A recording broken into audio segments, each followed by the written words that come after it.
Herkese merhaba. Yeni analiz videosuna hoş geldiniz arkadaşlar. Dizimizin yeni bölümünde neler izleyeceğiz? Mehdi aldığı para ile hapishaneden kurtulmayı başaracak mı? Barış ile Zeynep arasında neler yaşanacak? Son sahnede Zeynep'in Barış'a yakalanmasından sonra ilişkileri zarar görecek mi? Özlem Barış'ın Zeynep'i unutmasını başarabilecek mi? Hepsinin cevabını ve gelecek bölümlerdeki ayrıntıları öğrenebilmek için videoyu sonuna kadar dikkatle izlemeyi unutmayın lütfen.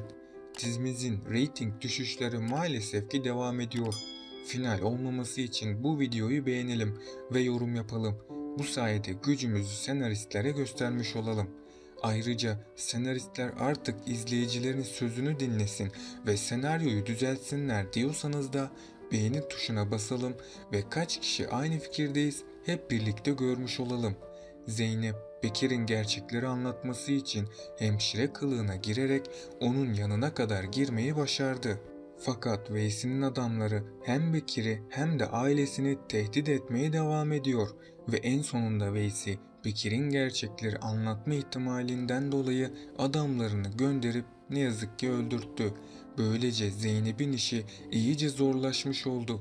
Diğer taraftan Barış'ın ablası Özlem ise Zeynep'in yaşam tarzını kendi yaşam tarzı ile uyumlu bulmadı ve bu yüzden Barış ile tartıştılar. Bu tartışmadan sonra Barış, Zeynep'in yanına gidip ondan çok hoşlandığını ve ciddi bir ilişkiye başlamak istediğini söyledi. Zeynep ise Özlem'in bu ilişkiyi onaylamadığını biliyor.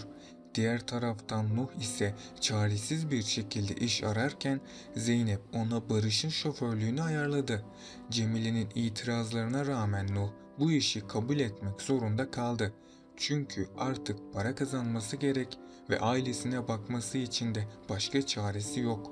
Ve son sahnede Zeynep'in peşine düşen Barış hapishane kapısında onun dışarı çıkmasını beklerken sona erdi. Zeynep ile Barış'ın evlilik kararı almaları biraz daha zaman alacak. Özlem de Zeynep'in Barış ile evlenmesini istemediği için onları rahat bırakmayacak. Ayrılmaları için sürekli Zeynep ile ilgili başka engeller arayacaktır. Mehdi'nin davasında Savaş Zeynep'e yardım etme sözünü tuttu ve Mehdi'ye lazım olan parayı da Savaş verdi. Hatta bu yüzden abisi ve ablasıyla kavga etmeyi dahi göze aldı. Çünkü Savaş Emine'yi etkilemek istiyor ve onun üzülmesini istemiyor. Kardeşlerini çok sevmesine rağmen onları her zaman yönetmek isteyen Özlem, ilerleyen günlerde Barış'ın şirketine gelip gitmeye başlayacak. Avukatlığını sürdüren Özlem, Zeynep ile idari konularda sık sık tartışmalara da girecek. Öte yandan Zeynep hem mesleğini tehlikeye attığı için hem de yalan söylediği için Barış'la gerginlikler yaşayacak. Ancak Zeynep Mehdi'ye verdiği sözü tutmaya devam edecek ve onu hapisten çıkarmanın başka yollarını da arayacak. Barış'ın Zeynep'e olan öfkesi henüz geçmemiş olsa da ona olan tutkulu aşkı onu affetmesine yardımcı olacak. Böylece cezaevinde Mehdi'yi zor günler beklerken Zeynep ile Barış arasındaki yakınlaşmalar da devam edecek.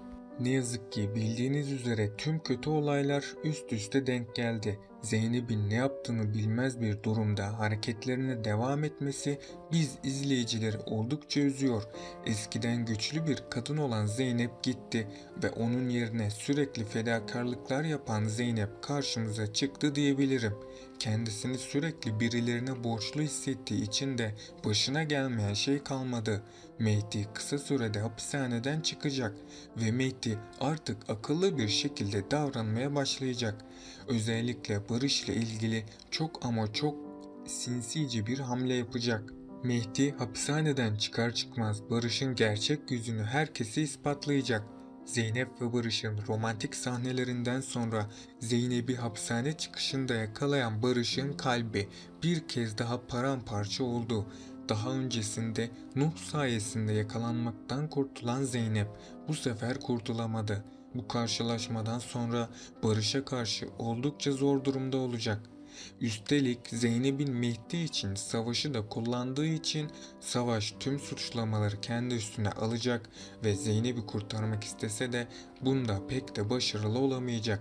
Bu karşılaşmadan sonra Zeynep ve Barış arasındaki ilişki büyük bir darbe alacak. Ablası Özlem'in de etkisiyle Barış bir süre daha Zeynep'ten uzak kalmayı tercih edecek. Sultan ile Ali Rıza arasındaki ilişki bu kadar ciddiyet kazanmışken bu birlikteliği öğrenenler büyük bir şaşkınlık geçirecek. Ama Ali Rıza Sultan'ı elinden kaçırmamak istiyor.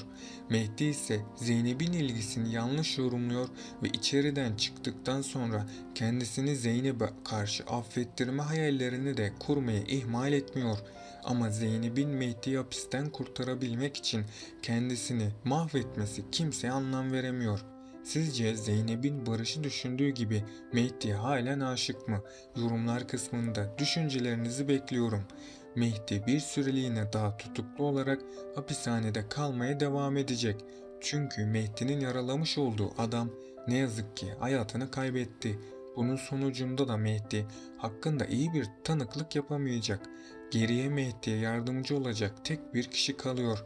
O kişi ise asıl yaralamayı yapan kişidir. Zeynep bu kişiyle konuşmak istiyor ama Mehdi buna izin vermeyecek. Çünkü Mehdi kendi yöntemleriyle bu işi halletmek istiyor. Ama Mehdi'nin tek bir hatası onun yıllar boyunca hapisten çıkamamasına sebep olabilir. Bu yüzden iki ihtimal söz konusu. Birinci ihtimal tüm suç Mehdi'nin üstünde kalacak. Mehdi ve Zeynep de gerçekleri ispatlayamayacak. İkinci ihtimalde ise Mehdi ve Zeynep'in çabaları olumlu sonuç verecek ve asıl suçlu Mehdi hakkında iyi tanıklık yapacak. Bunun sonucunda da Mehdi hapishaneden kurtulmuş olacak.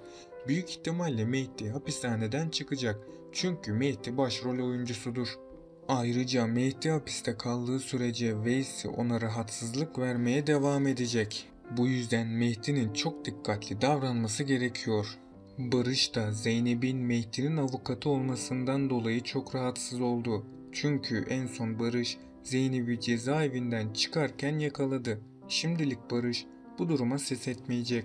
Ama Zeynep Mehdi'ye yardım etmeye devam ederse Barış onunla tamamen görüşmeyi bırakacak. Ayrıca dizide sürpriz bir gelişme daha yaşanacak ve yakında Barış ile Zeynep evlenecek. Ama onların aşkının önünde önemli engeller bulunuyor. Bunlardan birisi de Özlem ve Savaş'tır. Özlem bir süreliğine Zeynep'i kabul etmeyecek. Diğer engel ise Zeynep'in Mehdi'ye önem vermeye devam etmesidir. Özlem ve Savaş onları ayıramayacak. Çünkü Barış ve Zeynep arasındaki aşk bağı oldukça kuvvetli. Bugünkü analiz videomun da sonuna geldik arkadaşlar. Bunun gibi videoların devam etmesini istiyorsanız kanalıma abone olup bu videoyu beğenerek bana ve dizimize destek olabilirsiniz. Sonraki videolarda görüşmek üzere, hoşça kalın.